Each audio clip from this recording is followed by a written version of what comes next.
Entonces, sigamos, pues, sigamos con el... sí, por favor. ¿Sí? ¿Quién levantó la mano? Elizabeth, buenas tardes. Buenas tardes, licenciada. Sí, o sea, bueno, a mí al menos no me dieron filosofía como tal, pero creo que sí siempre es como que muy escuchado lo que es Aristóteles, Platón y Sócrates. Creo que ellos son como que los más escuchados en diferentes materias, ¿verdad? Los socráticos, a ellos les llamaban socráticos. Hay presocráticos, socráticos y postsocráticos. Pero los más importantes son, usted dijo, Sócrates, que de él no sabemos nada, él no escribió, y lo que sabemos es de él es a través de Platón, ¿verdad? Luego está Platón, que fue discípulo de Aristóteles y, perdón, de Sócrates, y Aristóteles, que fue discípulo de Platón. ¿Sí? Bueno, ¿alguna otra pregunta? ¿No? Muy bien. Para finalizar, el idealismo trascendental explica también que solo aquello que puede ser explicado con esas categorías es lo posible, es posible conocer. Aquí es lo posible, no, no está mal, es posible conocer.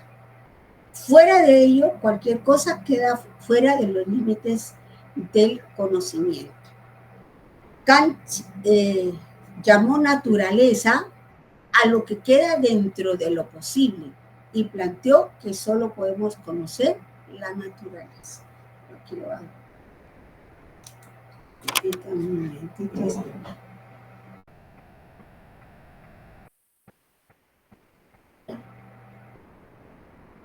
Ya, bueno, entonces aquí tenemos nosotros el pensamiento de Kant, como les repito, es uno de los filósofos más influyentes desde el siglo XIX hasta nuestra época. Si no tienen alguna pregunta, jóvenes, nos vamos con... Esto es, solo son los rasgos básicos, ¿ya? Eh, que los vamos a ver porque es importante verlos, pero no, es como un resumen, poco más o menos, ¿sí? Bueno, Mario Bunge critica a ese postulado idealista, pues aclara que la admisión de que ideamos y de que podemos entender la realidad solo en términos de nuestras propias ideas no es un rasgo de idealismo, sino de sentido común. El sentido común es lo que todos tenemos, pues, que es algo sencillo, pero lo tenemos que aplicar, ¿verdad? Por ejemplo, eh, vamos por la calle y vemos que hay una cáscara de banano tirada, una de dos, por sentido común, una de dos. La recogemos y la echamos en el basurero o la hacemos a un lado. Porque si yo paso sobre esa cáscara, seguramente me va a resbalar. Y por sentido común, sabemos que alguien tuvo que haber tirado esa cáscara de banano. Bueno, luego dice que, en cambio, dice Bunge, sí es un principio básico del idealismo el desconfiar de nuestras ideas o, más específicamente, desconfiar de que nuestras ideas solo sean reflejo fiel de una supuesta realidad externa. Entonces, la desconfianza sí es un rasgo del idealismo.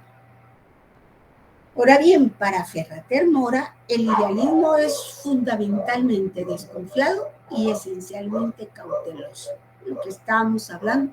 Acuérdense que Descartes decía que había que ponerlo todo en duda. Que había que ponerlo todo en duda. Hasta desconfiar de uno mismo, ¿verdad? Bien. El siguiente rasgo, de acuerdo con lo afirmado por Ferrater Mora, se puede hablar de dos dimensiones del idealismo. La nociológica, que se refiere al conocimiento, y la ontológica, que se refiere al ser. En sentido nociológico, el idealismo plantea que el conocimiento tiene su origen y principal aporte en el cerebro humano. Esto significa que el mundo externo objetivo no puede conocerse tal cual es.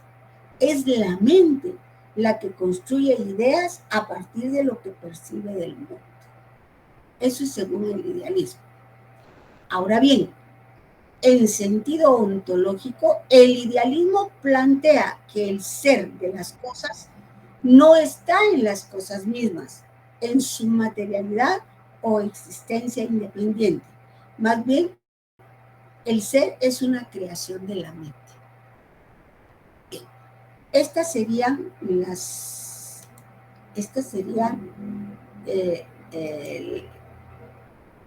las características, por decir, vista desde otros ángulos por diferentes filósofos del idealismo. Bien, ¿alguna pregunta, jóvenes? ¿Alguna pregunta?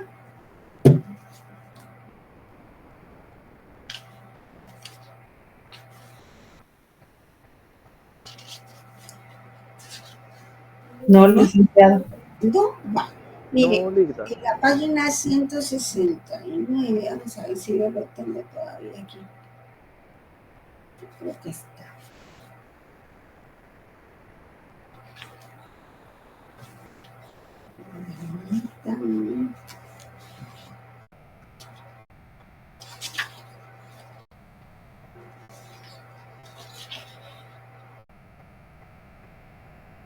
No lo tengo, fíjense que es que se me arruinó mi libro y no he pedido otro, pero en la página 57,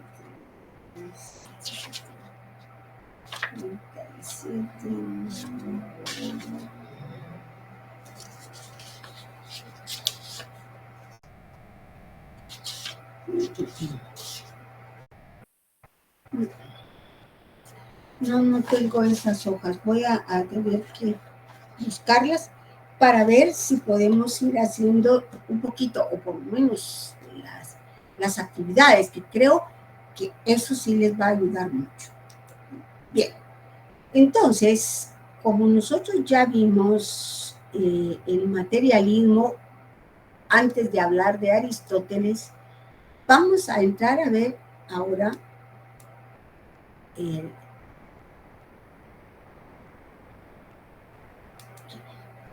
el empirismo. Hay dos filósofos que se refieren al empirismo. El empirismo no es que sea totalmente materialista, por favor, sino que, ahorita la atiende Manuel, ¿ya? Sino que tiende un poquito al materialismo, pero no totalmente. Bien, entonces, por favor, me levantó la mano Maynor, creo que era, ¿verdad? Sí, Maynor, por favor. Sí, Ligda, disculpe, Ligda, muy buenas tardes. Buenas tardes. Solo es una pregunta. ¿En qué hoja del libro es de que está lo que usted está presentando ahorita? Ah, permítame. Disculpe, Ligda.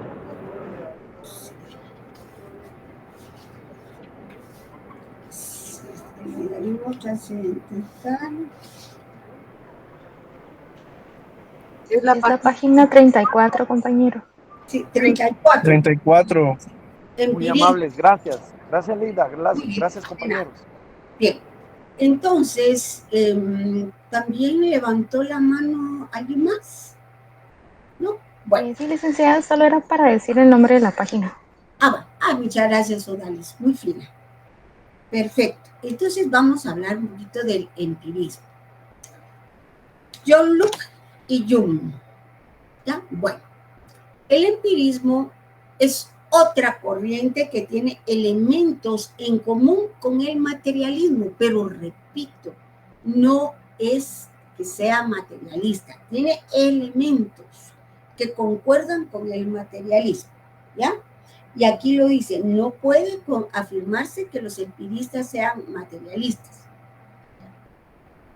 En algunos casos del empirismo extremo, por ejemplo, el obispo Berkeley, son pensadores realmente idealistas. De hecho, Berkeley era un idealista subjetivo.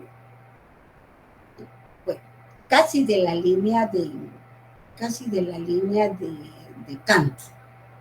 Bien. El empirismo se desarrolló en Inglaterra durante los siglos XVII y XVIII. Y su argumento, que eso es lo que nos interesa, estaba centrado en el papel de la experiencia para el origen y formación del conocimiento. Recuérdense ustedes que los idealistas no tomaban en cuenta la experiencia. En cambio, el empirismo dice, sí, es a través de la experiencia cómo se origina y se confirma el conocimiento.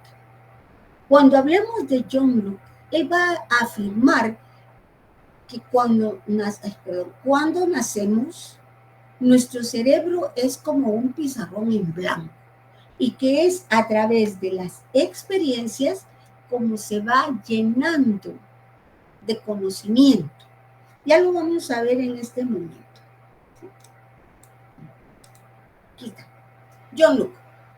Él nació en el siglo XVII y murió a principios del siglo XVIII, en 1704.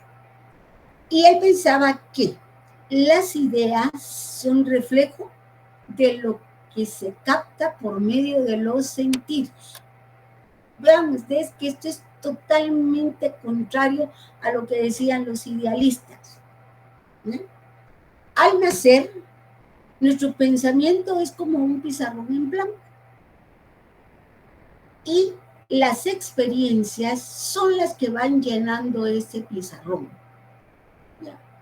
A partir de lo que se percibe por los sentidos, surgen las ideas simples.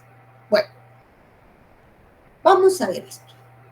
Hasta a ustedes les vaya quedando claro. Miren pues, un niño por lo regular no tiene miedo. El miedo es adquirido. ¿Por qué? Porque los papás, los adultos, pues ahí sí que les vamos influyendo para que tengan miedo. Cuidado, te vas a caer. Cuidado de esto. El niño va sintiendo hasta inseguridad. ¿No?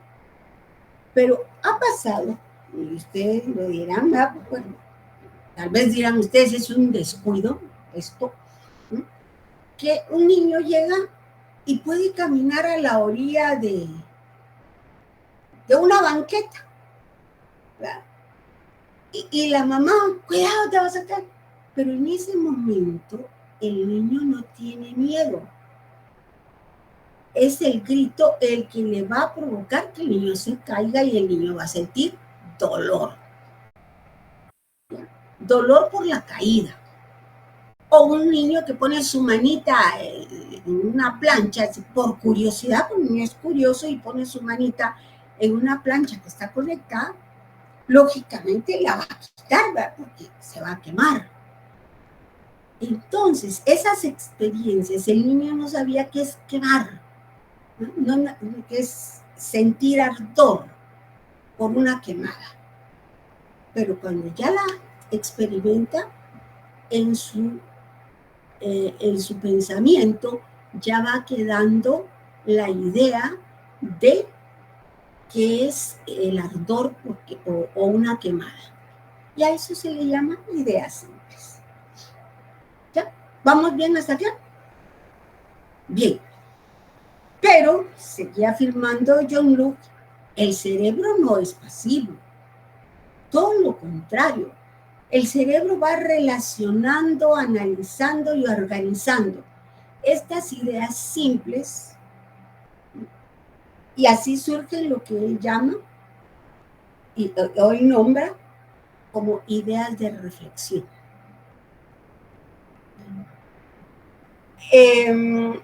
Las ideas de reflexión son más complejas, ya no solo dolor, ardor, tristeza o hambre, ¿no? Entonces, sino que ya las va relacionando. ¿Por qué? Porque nuestro cerebro, poco a poco, empieza a relacionar, yo tengo hambre, ya no es solo hambre, yo tengo hambre, por eso quiero comer. Yo estoy analizando la idea que a mí me surgió como simple en el caso del niño, por ejemplo, ¿sí? Y entonces ya empieza él hasta llorar cada vez que tenga hambre, porque sabe que la mamá le va a dar de comer, va a llorar cuando esté mojadito o esté sucio, va a llorar cuando tiene sueño. ¿Sí? Estas serían ideas simples, pero a medida que el niño va creciendo, entonces ya va a expresar que tiene hambre, que tiene sueño, que tiene dolor, etc. Bueno, a eso le llaman, por ponerles un ejemplo sencillo para que vayan entendiendo. Ahora nosotros, pues ya tenemos unas ideas de reflexión más complejas, por supuesto. Y posteriormente, estas ideas, o sea, las ideas de la reflexión, pueden seguir el camino de la abstracción para formar ideas totalmente alejadas de las simples, pero siempre originadas de este. Yo no sé si aquí tienen...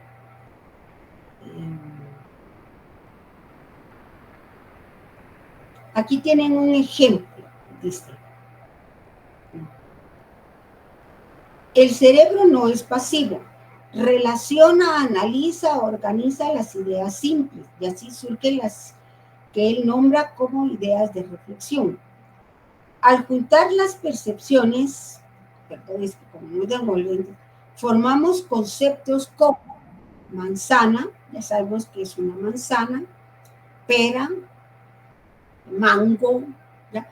E inmediatamente podemos hasta decir son frutas. Vean ustedes, estas ya son ideas de reflexión, ¿ya?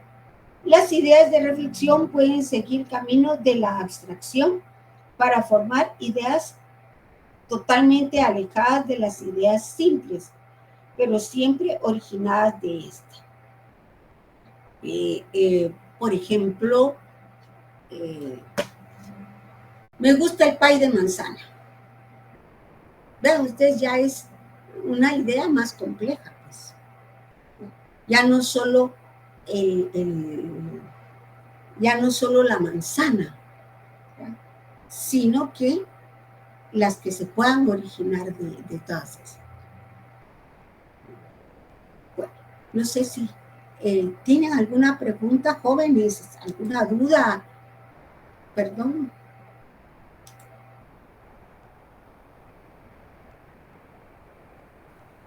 Todo está claro, Ligda. Gracias. De mi parte, todo claro, mi licenciada. Gracias. Carol y luego Rosa Marlene, por favor. Sí, Carol. Buenas tardes, licenciada, con una pregunta. Entonces, las ideas simples son las que se basan de la experiencia que tiene uno, ¿verdad? Sí. Gracias, Exacto. licenciada. Así es. La primera experiencia, por decir así.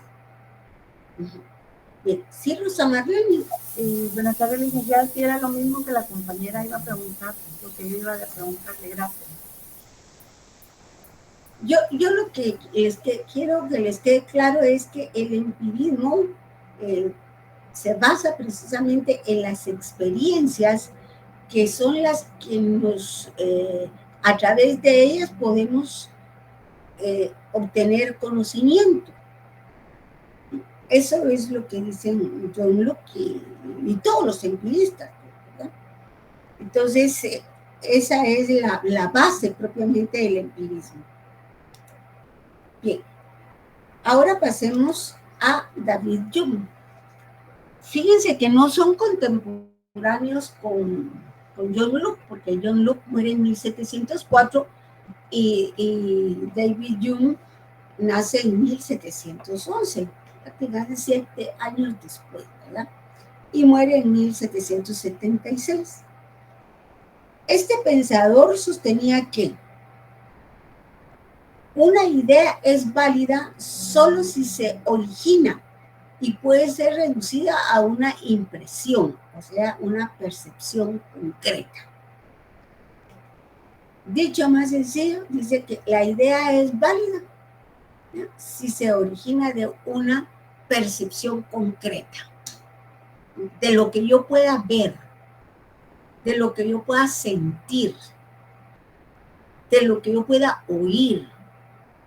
¿Sí? Bueno, cualquier idea, por compleja, por difícil que sea, aspira a ser verdadera solo si, al someterla al análisis, a un análisis consecutivamente, nos conduce a una experiencia o a una percepción. Aquí vienen a contradecir a los idealistas, porque recuerden que para los idealistas ni las percepciones ni las experiencias eran válidas, ¿ya? No le daban la importancia a los sentidos. En cambio, estos pensadores decían, bueno, todo lo que percibimos, todo lo que experimentamos, ¿ya? Puede ser verdadero o conducen al conocimiento. En síntesis, en concreto, resumen, todo, según David Hume, todo conocimiento deriva de la experiencia sensible. Esta es la única fuente de conocimiento y sin ella no se lograría saber alguno. Según Hume, todo conocimiento procede de la experiencia, sea de la experiencia externa, que es la que proviene de los sentidos. Ya. En el inciso C está mejor explicado la filosofía de Hume. Bien, no sé si ustedes al leer esta diapositiva tienen alguna duda.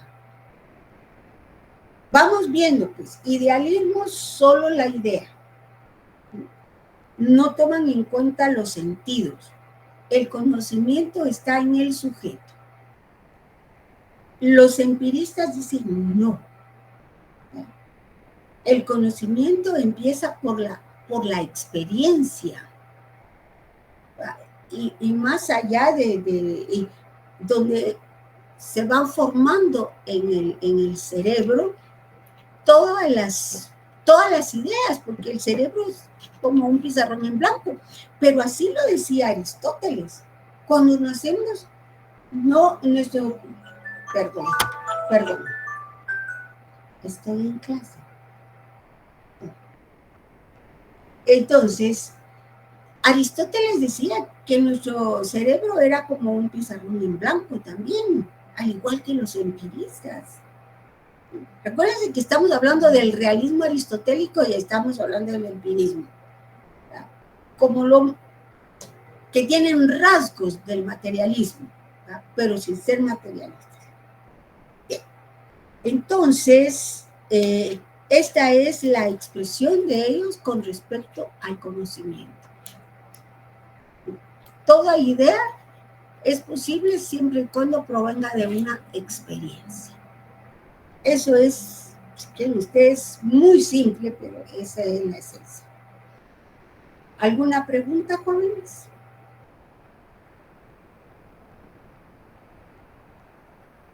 ¿Alguna pregunta? Creo que no, Lida. ¿No? Bueno, entonces, con esto terminamos el empirismo y ahora vamos al materialismo. Van a ver ustedes que el materialismo es un poco más fácil, más digerible. ¿Ya? Vamos a verlo ahorita. Bueno. Bien. El materialismo, ontológicamente, recuérdense que ustedes cuando se hable de ontología se está refiriendo al ser y cuando se hable de nociología al saber. Bueno, ontológicamente el materialismo parte de un postulado radical pero a la vez elemental.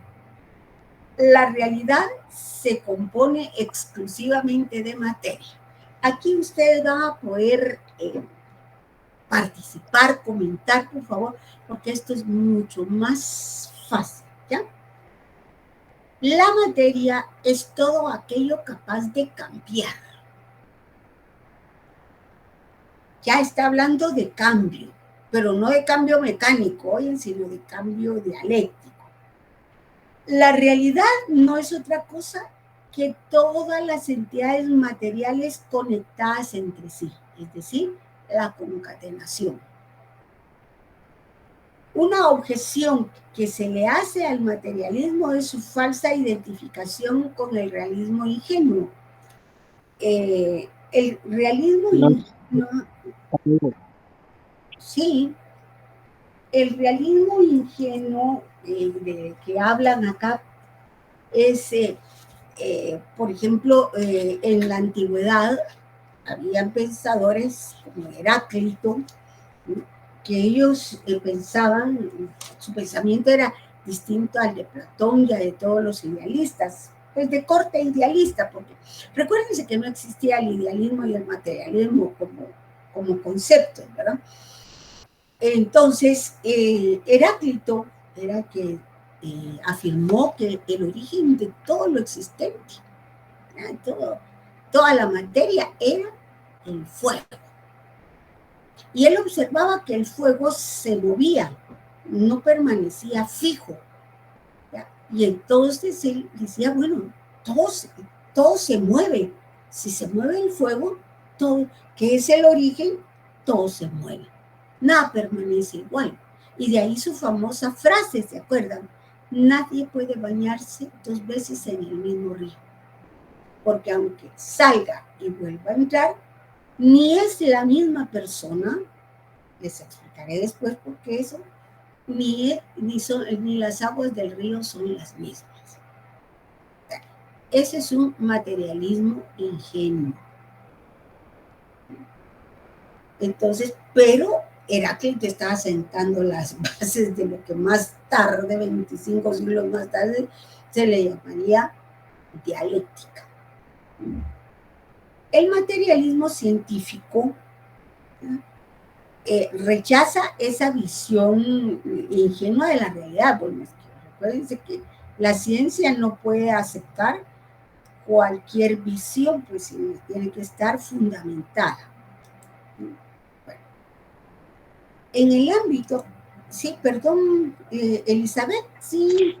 Sí, solo tenía una consulta, como arriba dice el materialismo científico, o sea que científico y dialéctico es lo mismo, ¿se podría decir? Sí, vamos a hablar. Es que miren, por eso está esta diapositiva en este momento proyectada, Elizabeth, ¿verdad? Porque cuando hablamos de las ciencias sociales y humanas, lo que dice aquí al principio, el materialismo asigna a las ideas una función fundamental en la vida social. Les explico. Concibe al ser humano en su totalidad, ¿ya? No solo como la idea, no, en su totalidad, con sus deseos, sentimientos, comportamientos y emociones. Ese es en el ámbito de las ciencias sociales. ¿Cuáles son las ciencias sociales? ¿Alguno de ustedes me lo podría decir?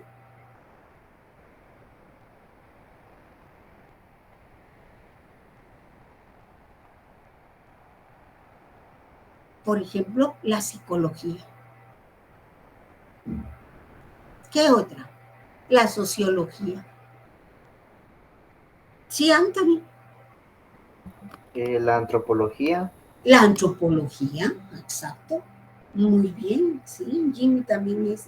La economía. Todas esas son ciencias de tipo social. Sí, Viviana. Ciencia política.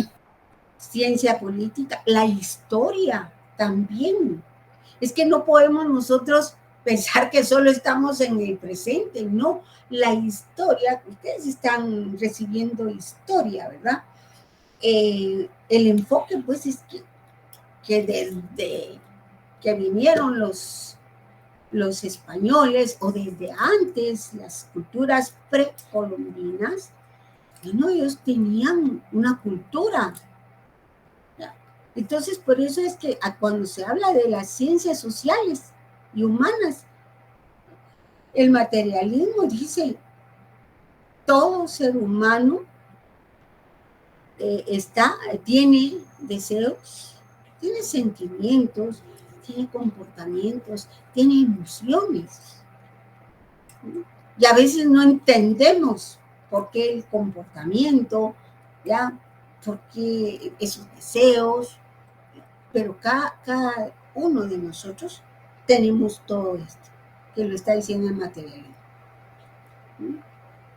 Por lo tanto, dice, no solo se limita a reducirlo a factores biológicos o económicos, no, es integral, el ser humano es integral.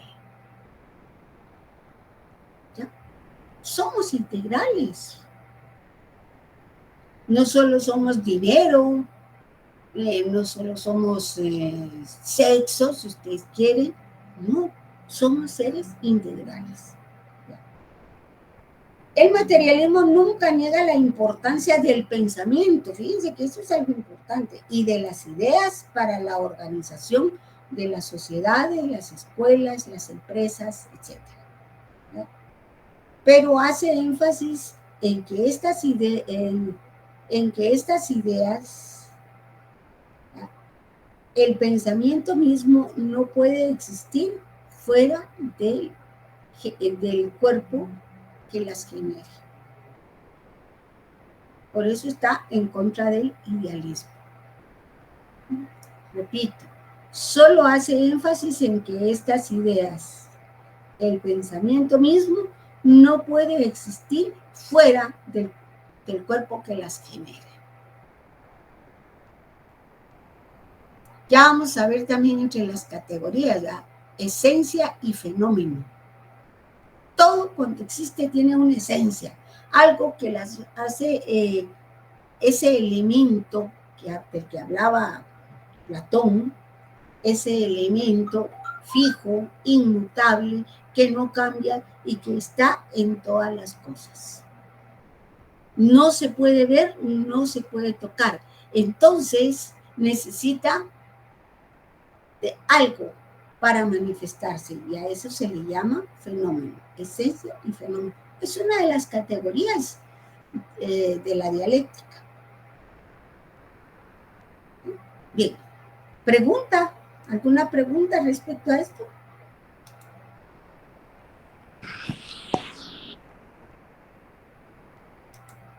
Bien, eso es ontológicamente, recuérdense. Ahora, nociológicamente, con respecto al conocimiento, el materialismo afirma la posibilidad de construir conocimientos objetivos.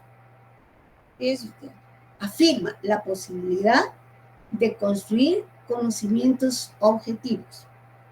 ¿Y qué es eso? Para el materialismo, el conocimiento es algo objetivo, algo que se puede ver. Y la verdad de una realidad depende de lo que ésta sea en sí misma y no de la mente que la piensa. Cuando hablábamos que cada uno tiene su realidad, cada quien ve la realidad de diferente manera, porque cada uno tenemos nuestra realidad. Y si no, vean ustedes, tenemos diferentes formas de pensar, de ver, de captar la realidad. Lo podemos ver ahora con estas elecciones. Unos van por uno y otros van por la otra. Y cada quien defiende la realidad tanto de uno como de la otra. Y para las personas que están convencidas de que la señora es lo mejor, están convencidos. Entonces, por eso dice, el conocimiento es algo objetivo. Continúa en la diapositiva, para interactuar en el mundo, para vivir y para conocer, el cerebro humano capta a través de los sentidos y otras herramientas creadas para el efecto. Y así va perfeccionando el conocimiento a través de los siglos. Bueno, ¿cuáles son esas herramientas que el ser humano ha creado o inventado para captar la realidad? ¿Quién me lo puede decir? La tecnología, licenciada. Sí, pero ¿cuáles son esas? Cámaras, microscopios, lo que se usa para las ciencias. Sí, imagínense a que ahora, como dijo Laura, ¿verdad? Laura era la que me dijo, ya pueden operar sin abrir a las personas. ¿Qué hacen? Introducen cámaras y a través de eso van realizando la operación. El microscopio, el telescopio. No me acuerdo dónde está ubicado, cómo se llama el telescopio más grande. No sé si es en el Monte Palomar, pero no estoy muy segura. De repente ustedes saben si hay otro mucho más potente que el del Monte Palomar. ¿Verdad? ¿Hasta dónde se podrá observar el universo con ese telescopio? Pues sí, lo saben los que lo utilizan, los científicos, pero nosotros no. Bueno, entonces, esto es otro aspecto nociológico del materialismo, ¿verdad? Que el conocimiento es algo objetivo, ¿verdad? Y que el cerebro capta a través de los sentidos y de otras herramientas lo que se desea conocer. El otro aspecto es que el conocimiento se va perfeccionando, nunca va a llegar a ser perfecto, es perfectible nada más. Bien, preguntas, jóvenes. ¿Alguna preguntita? ¿Duda? ¿Comentario? Estamos calladitos. Licenciada, la inteligencia artificial, como en estos tiempos, entraría también ahí en este aspecto. Ay, usted me la puso difícil. Mire, yo exactamente no he investigado qué es la inteligencia artificial. Y porque me da un poquito de miedo, fíjese. Me da un poquito de miedo porque me digo, y entonces, ¿y el ser humano en qué va a parar? Pues, pero ¿usted puede explicar qué es la inteligencia artificial?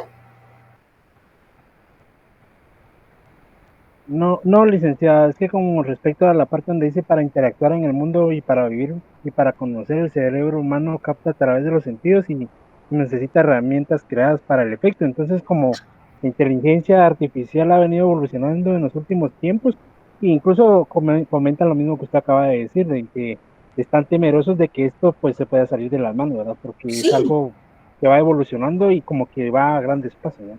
Sí, pero no le digo que tal sea nuevo, no, a saber desde cuándo, pero recuérdense que desde el siglo XIX ya se hablaba del materialismo y todas estas teorías. Sí, Anthony. Solo le quiero decir que es la inteligencia artificial. La inteligencia artificial es un programa de computación diseñado para realizar determinadas operaciones que se consideran propias de la humanidad, como el autoaprendizaje y la toma de decisiones. ¿Y qué efectos negativos pueda tener, Anthony? ¿Efectos negativos en qué sentido, licenciada? De esta inteligencia artificial. Pues que le puede quitar muchos trabajos a los seres humanos. Por ejemplo, hay una inteligencia artificial que en vez de nosotros ir con un psicólogo, vamos a ir a preguntar consejos con una inteligencia artificial que básicamente le está quitando el trabajo a los psicólogos. De hecho, fíjense que a mí a veces me pregunta si soy robot, ¿verdad? No sé si tiene algo que ver con esto, pues, ¿verdad? Porque yo no soy seres humanos, yo soy un ser humano, ¿verdad? Bien, Jenny, por favor. Después, Elizabeth. ¿Sí? Pues en lo que se refiere a inteligencia artificial, es más como para producir, porque digamos, un robot no puede, o digamos, hagamos de cuenta ahora Alexa, ¿verdad? Porque Alexa es parte de algo de una inteligencia artificial. Entonces no podemos venirle a pedir un consejo porque no nos puede analizar. Entonces siempre van a necesitar un psicólogo o un psiquiatra, ¿verdad? O sea, un humano. Pero sí, digamos, por ejemplo, en una maquila, ¿verdad? Ponen un cierto límite o un corte específico para hacer pantalones, para hacer camisas, pero solo es el corte. Igual necesitan manos humanas para poderlas coser, ¿verdad? Porque no pueden, o sea, la máquina, y hay máquinas que sí lo hacen, pues, pero hay detallitos que sí se hacen a mano. O sea, el ser humano siempre va a ser indispensable, ¿verdad? Entonces, la inteligencia artificial, digamos, así como le reitero, lo de Alexa, hay enchufes donde uno, lo conecta a la electricidad. Alexa apaga la luz, Alexa apaga la televisión. O sea, ya le evita a uno, lo hace más haragán, diría mi papá, que en paz descanse, el levantarse a apagar la luz, el levantarse a apagar la televisión, o sea, volver una casa inteligente, pues, pero es por eso, para evitar hacer ciertas cosas solamente, pero no vamos a decir a tener o sea, si tuviésemos un robot, pues cocinaría, pero no al mismo sazón, ¿no? No. A eso más o menos.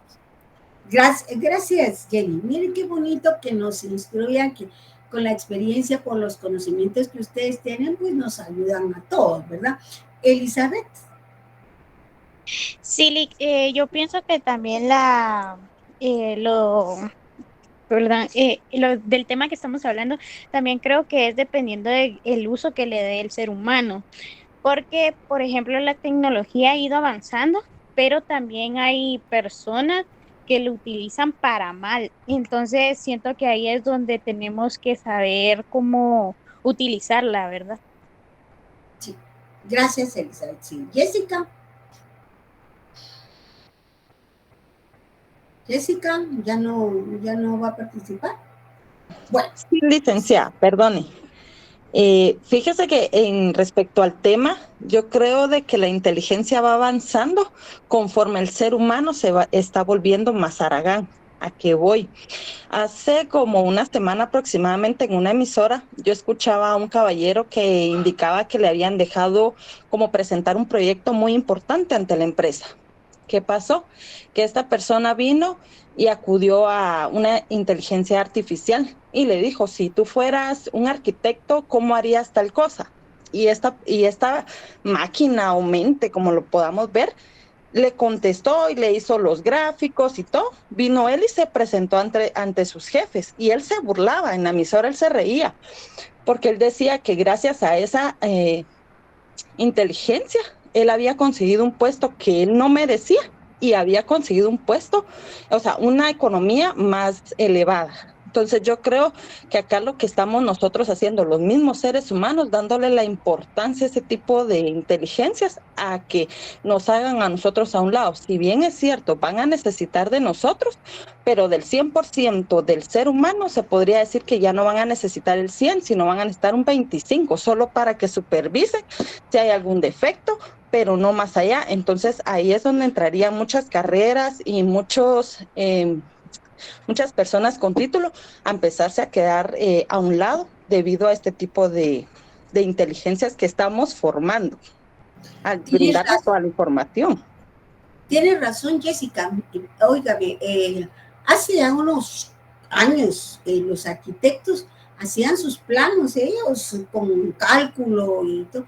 Ahora ya lo pueden hacer por computadora, ¿verdad? Entonces, es cierto, implica trabajo y todo, pero si nosotros nos vamos a tiempos atrás, a décadas y todo, grandes arquitectos, ellos sacaron su carrera por puro esfuerzo.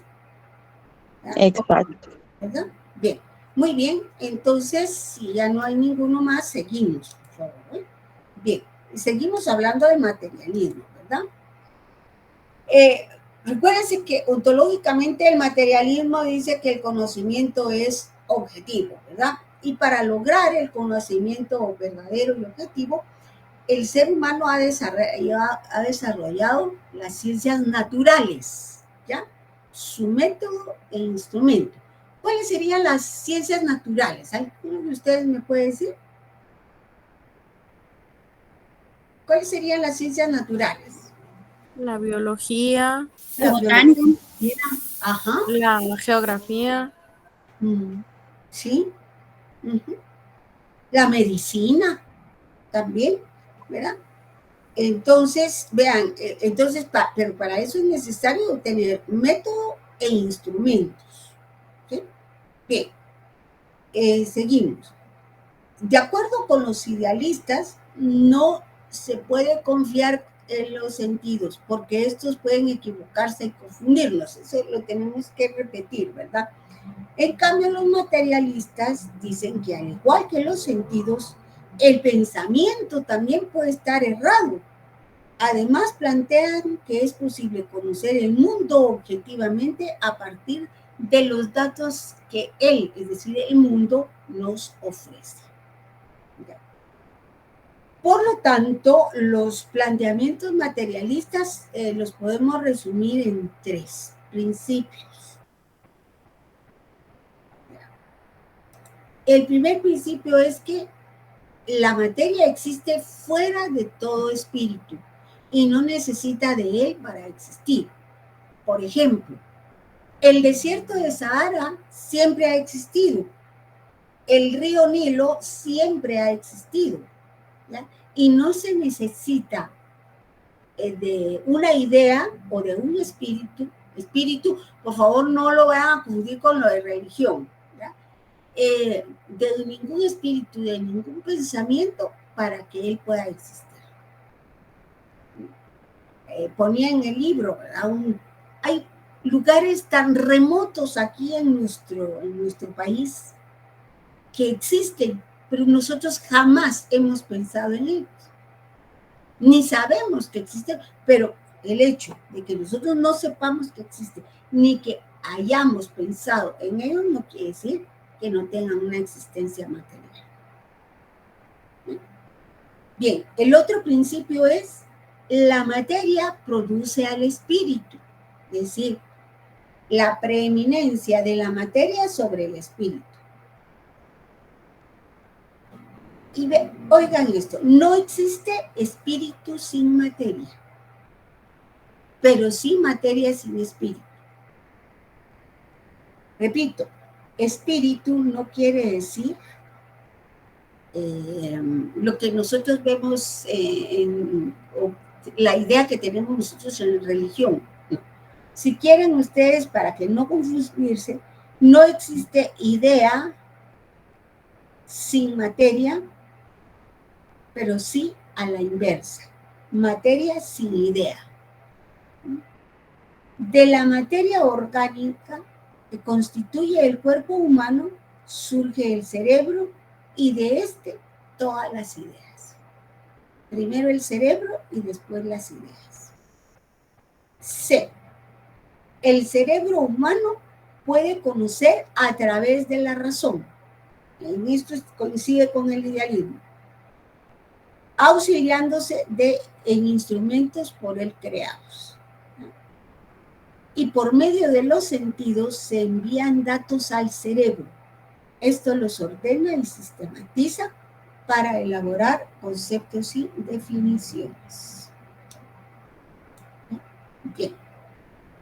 No sé si tienen alguna duda de estos tres principios materialistas.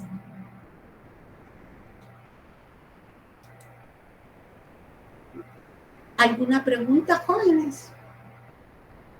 Mire, en el inciso C, en la última parte, una de las definiciones de conocimiento, recuérdense que no podemos hablar solo de una definición, ni de filosofía, ni de derecho, no. Hay diferentes definiciones, pero una de las definiciones dice que en el conocimiento, lo primero que se percibe es a través de los sentidos y ya sea del oído, de la vista, del tacto, del gusto y ¿cuál es el otro? Del olfato, ¿ya? Cualquiera de los sentidos. Bueno, entonces se forma la primera imagen que se llama imagen sensorial. Vemos algo y lo vemos con la vista y ya nos formamos una idea, una imagen sensorial. Pero ese es el principio del conocimiento. Esta imagen sensorial o sensoperceptiva es enviada al cerebro. Y en el cerebro empiezan los procesos de análisis, de abstracción, de análisis, de sistematización, de tal manera que es en el cerebro donde se van a formar los conceptos y las definiciones. ¿Ya? Esa sería, como dice, la imagen racional.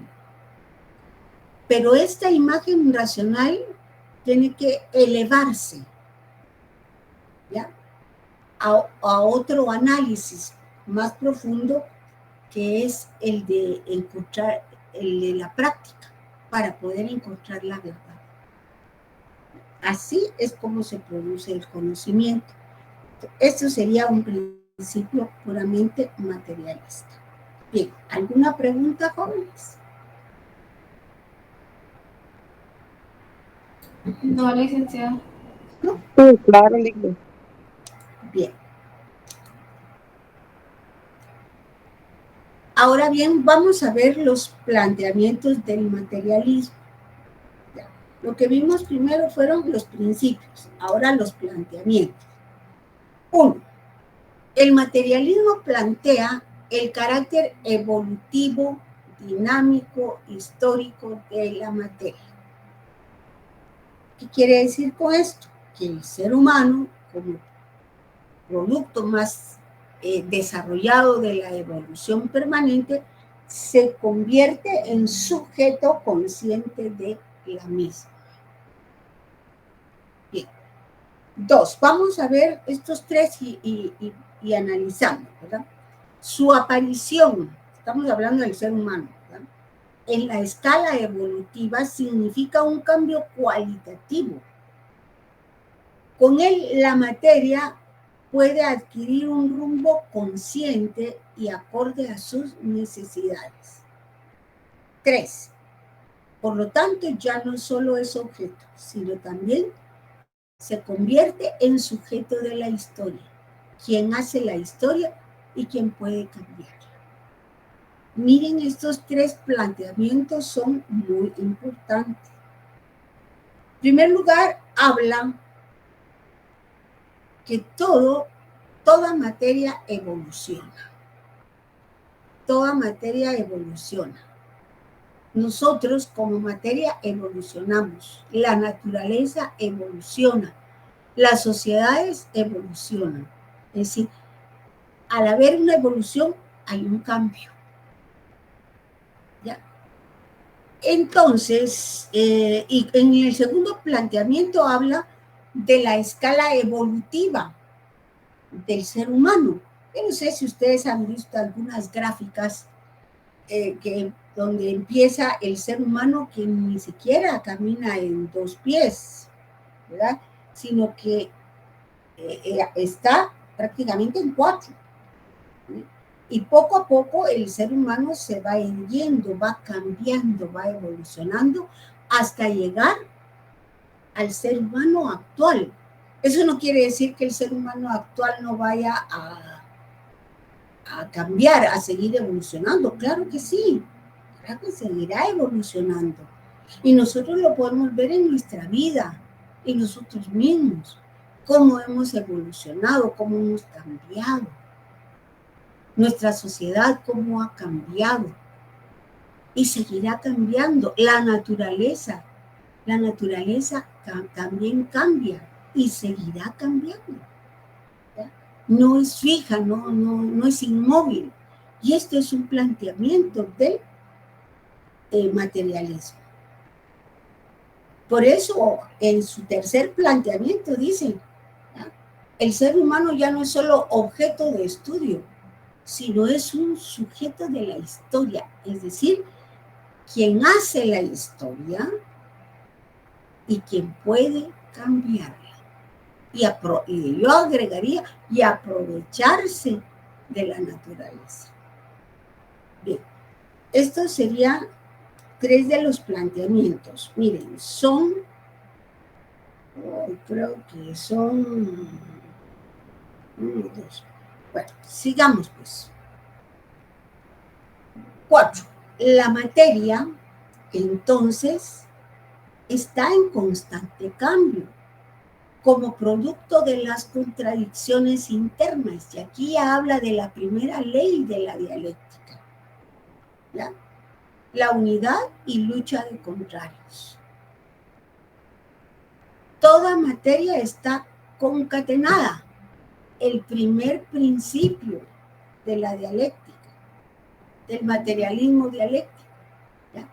Toda materia está concatenada de tal manera que cada cambio impacta o interfiere en toda la realidad material. Por ello, el mundo está en un constante proceso de destrucción y reconstrucción. 6. El materialismo concibe como algo, el conocimiento como algo objetivo. La verdad descubierta por un individuo, si es producto de la aplicación del método científico, será válida para toda la humanidad. Bien, aquí lo importante de estos 3 planteamientos, bueno, todo, ¿verdad?, es el cambio constante de la materia y la concatenación de todo lo que existe. Es decir, en la realidad todo está relacionado, que eso quiere decir concatenado, ¿verdad? Nada existe de forma aislada. Y como ejemplo yo les pondría lo que está pasando en Villanueva, ese gran agujero. El agujero, pero ha afectado a los transportistas económicamente, en tiempo, en desgaste. Lo que antes hacían 4 horas para llegar a la capital, ahora hacen 8. Es un desgaste, ¿no? El combustible, por lo tanto, van a subir los alimentos, trasladan alimentos o cualquier otro objeto, todo lo que trasladen. Es decir, ahí está la concatenación. Los niños en Villanueva volvieron a clases virtuales. Otra vez empezar con clases virtuales, lógicamente no pueden ir a las escuelas. Todo lo que provoca un hundimiento. Gracias a Dios, hasta la fecha no hemos sabido nada de ninguna desgracia, ¿verdad? De alguna pérdida material.